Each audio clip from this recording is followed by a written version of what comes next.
The Wire on a Monday night. Out is everybody's favorite, the Georgian Viking. It is Guram Kutateladze, and in on incredibly short notice, the fourth. I'm talking the fourth Tajikistan native to fight in the UFC this year. The fourth to debut in the UFC this year, and the second overall on this card on short notice. We're talking about the Hillman, Muhammad Naimov. He's going to be fighting Australia's Jamie Mullarkey at a catch.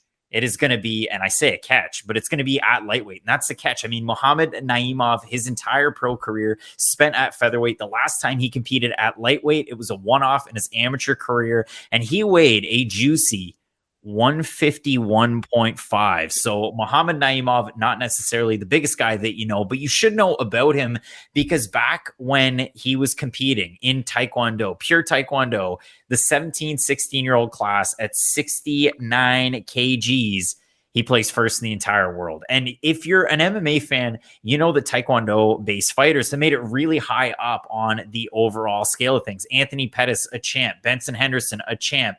Matt's favorite fighter, James Muntasri, fifth degree black shout out.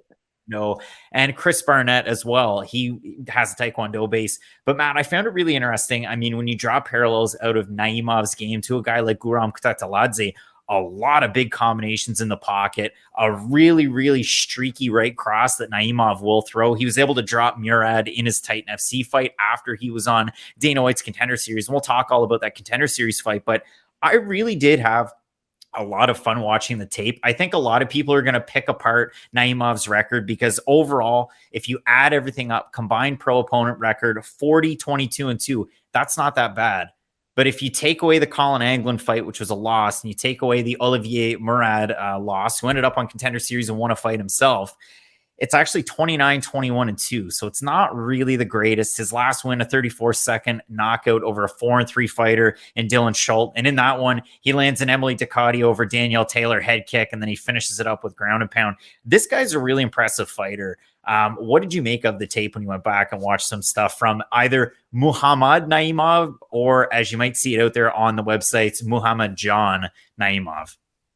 Always Naimov, you know, I'll just stick with that. Now, I think 2 points I really want to make. A, I hope Guram Kutateladze doesn't become one of the all-time what-ifs in MMA because he slowly is. I know he's only had 2 fights in the UFC, but if you judge him based on the level of competition and how competitive those fights are, he could arguably be in the top 15 after just 2 fights. Like, that is kind of ridiculous. Now, I know injuries have really hampered him along the way, and it really is unfortunate that we're not able to see him out in this fight because I think a lot of people were really excited for this matchup against Jamie Mullarkey. Like, this was one of those matchups where, hey, Guram might be the more skilled fighter on paper, but Jamie, what do we always say? He doesn't get the respect from the odds makers. He doesn't really get the respect from anybody because he is a bit of a wonky fighter. He's not the most pristine striker. He's not like a Yair Rodriguez. He's going to make the fight ugly, try to get on the inside, use some of his combinations.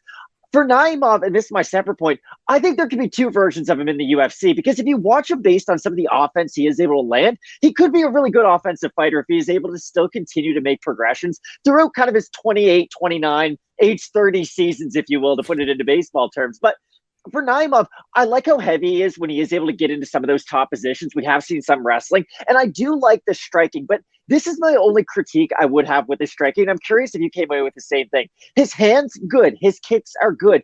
But he's not a fighter who's going to throw a bunch of boxing combinations that are all that fluid and then use the kicks. He's someone who will throw hands and then throw kicks and less blend the two together. If he was able to blend the two together a little more, I think I would find him, you know, at least finding more areas to land offense in this fight against Mullarkey. But to me, I think Jamie can make this a real ugly fight on the inside. It's going to be really difficult for Naimov to really get a sense of timing.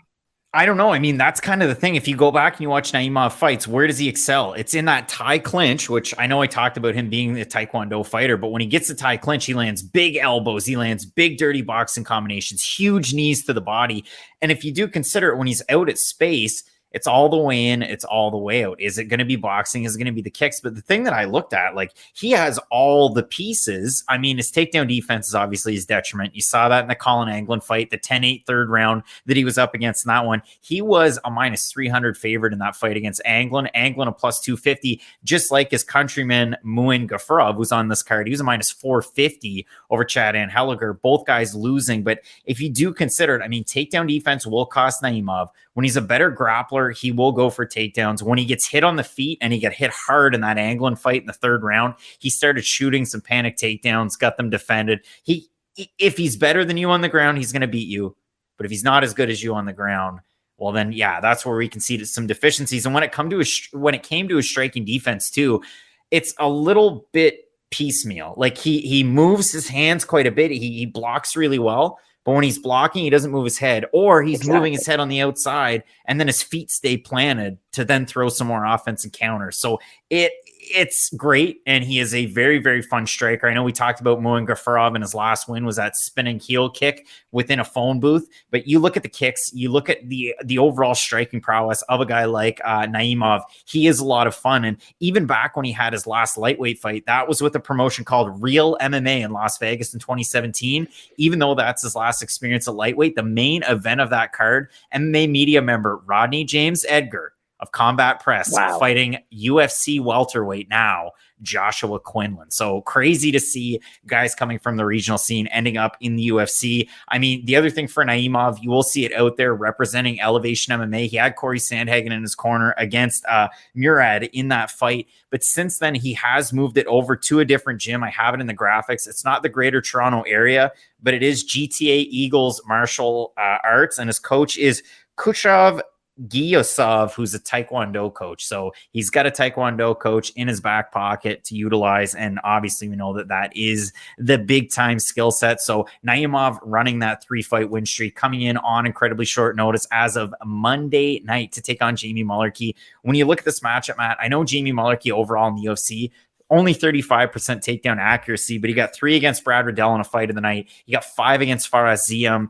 He got 1 against Smith, where he ended up finishing that one on the feet, getting a performance bonus. 1 against Jalen Turner, where he himself got finished, and 3 against Francisco Prado. Naimov has some of those similarities in the boxing combinations, the kicks, and the inside work that he does, like a Guram Kutataladze. But I wonder if Mullarkey even had takedowns on the brain when he was thinking of taking on Kutataladze. That's kind of the risk reward when you take such a short fight against a guy like Naimov, where you could have success on the ground. It is, but for Naimov, he has to take a short notice fight against Jamie Mullarkey, who is one of those guys who, yes, he's not going to blow the doors off you with his skill set. And I can't stress that enough. Like, Mullarkey's not this, like, unfathomable fighter. You know, you never look at a prospect and think, wow, they could never become Jamie Mullarkey one day. But for Mullarkey, you don't want to take your UFC debut on short notice against a fighter like him, because unless you are able to finish him early, it's kind of like the Julian Erosa effect, right? Like, yes, you can knock him out in the first round and look really good doing it. But if you're not able to do that, and if it goes to the second round, if it goes to the third round, and if he is able to start to chip away at you, Jamie Mullarkey is an absolute force. And I do think that if Naimov is starting to slow down, that's when we could see Mullarkey really start to pour on the pressure. We'll see how it goes. I mean, I do like the pawing jabs, the double up, triple up from a guy like Jamie Mullarkey. We talk about right cross for Naimov. I do really like the right cross out of a guy like Jamie Mullarkey. That is his big power shot. So watch the right hands from both of these guys. I think Mullarkey's got a pretty darn good shot in this one on short notice in his natural weight class to get the win. So I do have Australia's Jamie Mullarkey. Who do you have in this one? I've also got Jamie Mullarkey. Again, he's not the Dustin Jacoby, but I feel like we referenced 10 different fighters in every weight class when we talk about this position. But Mullarkey could reasonably occupy sort of that 16th to 19th spot. That might be shooting a little high, but you understand what I mean. If you beat him, there's a very good chance that you will end up being ranked in the lightweight division. If you lose to him, there's no shame in it. You're still probably a half decent fighter. It's just Mullarkey's one of those guys who I feel like is a very good litmus test for guys on their way up. I personally thought Brad Riddell was going to be the hotness after they had their crazy fight. He became a pretty good fighter, but we kind of understood his limitations after a while. I just think for Mullarkey, I had Guram in the original matchup, but since Naimov is coming in on short notice, and I do respect the skill set of Mullarkey quite a bit, I do have Jamie.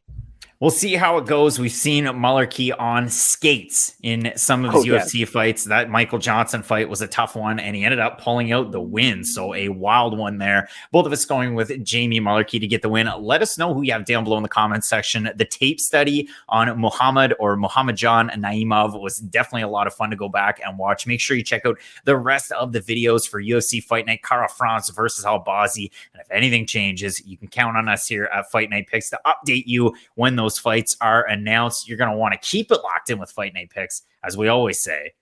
Let's get into it.